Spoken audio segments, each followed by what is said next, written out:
Shalom saudara, saat ini kita masuk ke bulan Februari yang banyak orang bilang bulan ini adalah bulan kasih sayang karena bulan Februari itu identik dengan Valentine.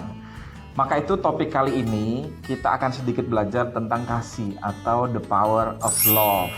Saudara, percaya nggak bahwa orang yang hidupnya penuh dengan kasih akan selalu kuat dan tidak terkalahkan? Benar nggak nih ya?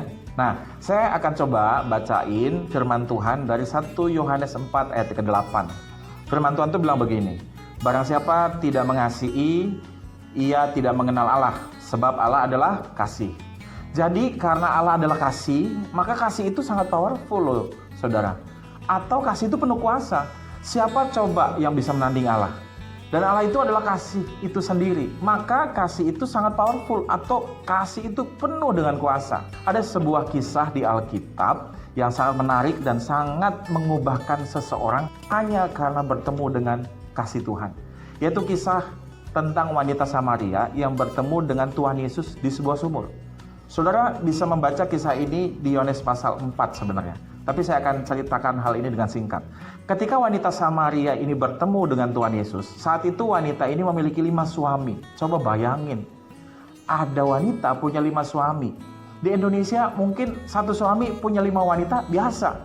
Tapi ini ada satu orang wanita punya 5 suami. Wah, ini pasti hidup wanita ini berantakan sekali, yang hancur. Ini bukan wanita yang baik-baik. Dan saat itu pun waktu dia ketemu dengan Tuhan Yesus, dia sedang hidup dengan seorang laki-laki yang sebenarnya bukan suaminya. Jadi ada 6 laki-laki yang hidup dengan dia.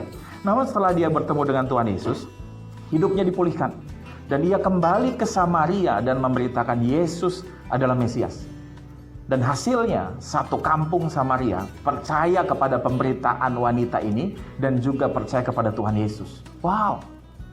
Dia diubahkan oleh kasih Tuhan. Dari seorang yang batu sandungan buat orang-orang Samaria, lalu menjadi berkat bagi Samaria. Alkitab tidak menyebutkan lagi kisah tentang wanita Samaria ini setelah pasal ini.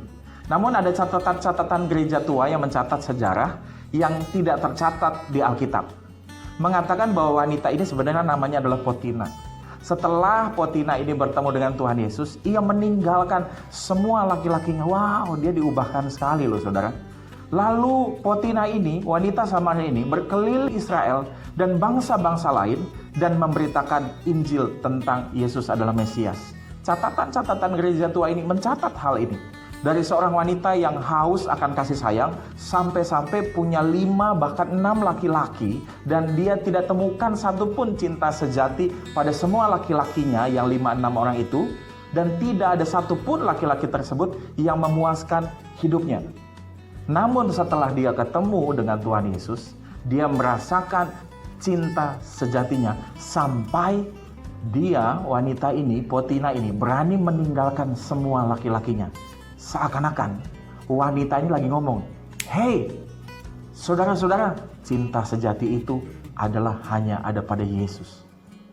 Catatan sejarah tersebut juga menuliskan bahwa Potina ini bahkan sampai pergi ke negara-negara yang jauh memberitakan Yesus adalah Mesias.